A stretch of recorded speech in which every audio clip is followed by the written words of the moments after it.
Okay, so my name is Georgia Freak. Yes, really.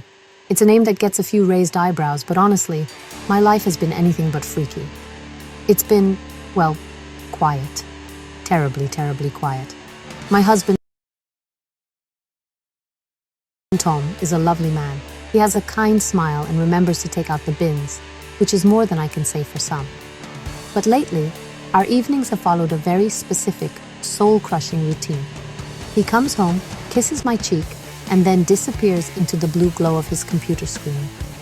He's not off saving the world or writing a novel. No, he's conquering digital dragons and leading virtual armies in some game I can't even pronounce.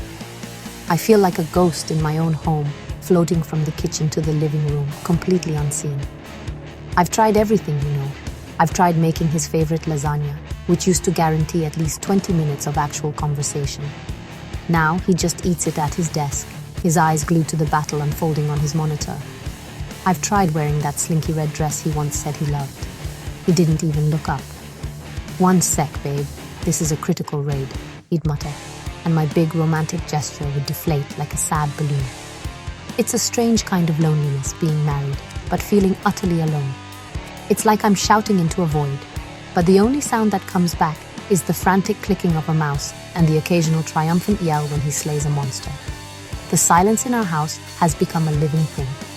It breathes in the space between us, growing bigger and heavier with each passing day. I find myself talking to the kettle, having deep and meaningful chats with my pot plants. "Do you think Tom still loves me? Phil the philodendron?" I'd ask, and the plant would just droop a little in response, which I took as a very profound and worrying sign. I started to wonder if I had become boring. Was I the problem? Had I lost my sparkle? I'd look in the mirror, searching for the fun, bubbly girl Tom fell in love with. But all I saw was a woman whose reflection seemed as faded as her husband's interest. This growing distance wasn't a sudden explosion. It was more like a slow, creeping frost.